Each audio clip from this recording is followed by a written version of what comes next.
Thank you, Chair Day, Chair Eldridge, and Rep. Scanlon. Thank you guys for your patience. I will be brief, not taking the 3 minutes. My name is Varela. I'm a City Councilor of Salem, Massachusetts, and the Chair of the Public Health, Safety, and Environment Committee, and was responsible for bringing in the resolution where we effectively deprioritized psilocybin-containing fungi in the city of Massachusetts, city of Salem.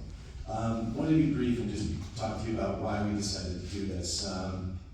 We have lots of healthcare professionals that would like to use this as a tool in their toolbox. And we really see the efficacy of plant-based medicines being a resource for our healthcare professionals going forward. Not only that, psilocybin and other plant medicines are actually reasonable for economically disadvantaged residents to seek and use it for help. So with that, that's why unanimously the City Council of the City of Salem decided to go forward with this, and hope that you guys favor a positive recommendation for this going forward. Thank you for your time.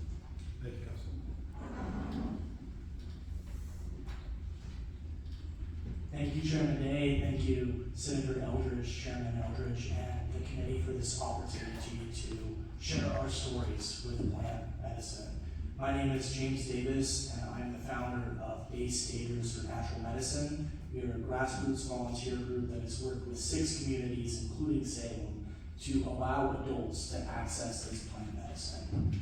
This is meaningful to me, not just because of the facts. I could stand up here and tell you psilocybin mushrooms are the most studied pharmacological compound in U.S. history. That a study of 44,000 Americans, a control study, found a substantially reduced risk of opiate use disorder after a single use. Or I could point out that the Commonwealth of Kentucky just allocated $42 million to pilot ibogaine, one of the plant medicines this bill would decriminalize. But stories are more powerful than that. Psilocybin opened my heart to other people. It helped me heal from childhood trauma. My mom, a single mom, was raised by 2 veterans who were great men, but really struggled with alcoholism and PTSD after they came back from World War II and Korea. And that intergenerational trauma is what we have been disrupting by educating people about these plant medicines. I've sat with a Worcester official who woke up the next day after a psilocybin experience to find relief for the first time in 35 years from her chronic depression. A Navy officer who experienced traumatic stress in his job and career. A radiologist that chose to take a lower paying position that was better for his family and his community. Cluster headache sufferers who have been pulled to the side at MGH by their neurologist and told, this is the only known treatment for your migraines that make you want to kill yourself. But I'm not allowed to tell you about this because it's illegal in the Commonwealth. They're not alone in these stories, and it's critical that we're able to access this medicine. As a little bit of comic relief, psilocybin mushrooms grow outside of police stations in the Commonwealth. They've even grown outside the State House, which I saw one day as a staffer years ago. And it's critical that adults be able to grow and access this medicine without having to pay tens of thousands of dollars to go to Jamaica or $4,000 to go to Oregon.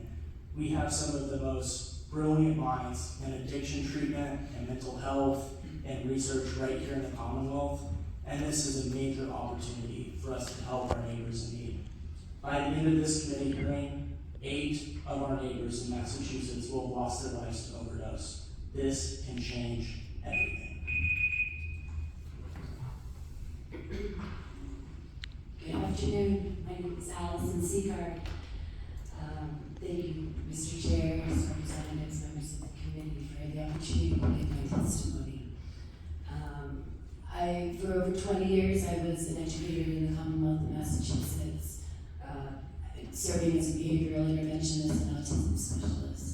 So I'm not going to regurgitate a bunch of data upon you because I know you're all brilliant minds and you know of the research that is being done currently. Johns Hopkins, just back to 2016. I'm the great-granddaughter of an Algonquin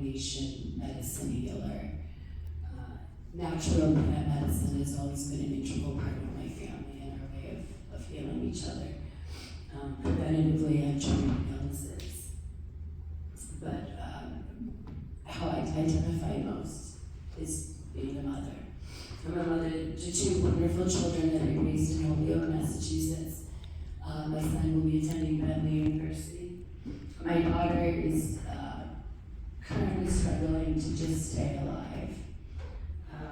She was 13 and had her typical teenage angst. She took off for a couple of days, no one knew where she was. We found her.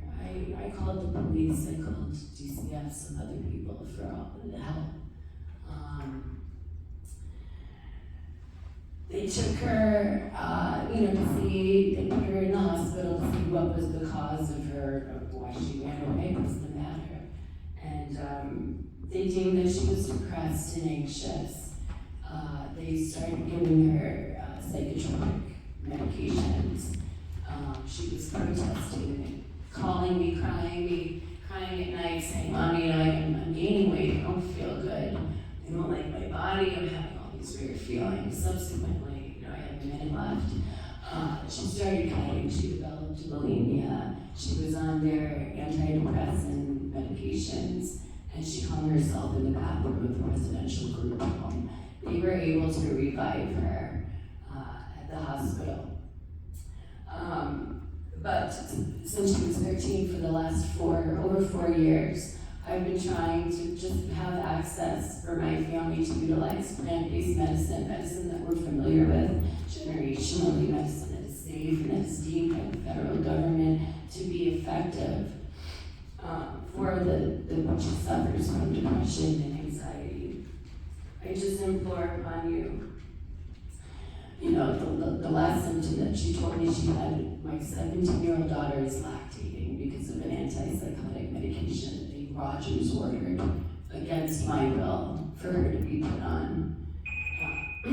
I implore that you give a favorable report and push this through to be a bill so that families can have the choice to access affordable, effective, and ancient plant-based medicine over the big pharma poisons that have caused more harm than healing to my family. Thank you so much.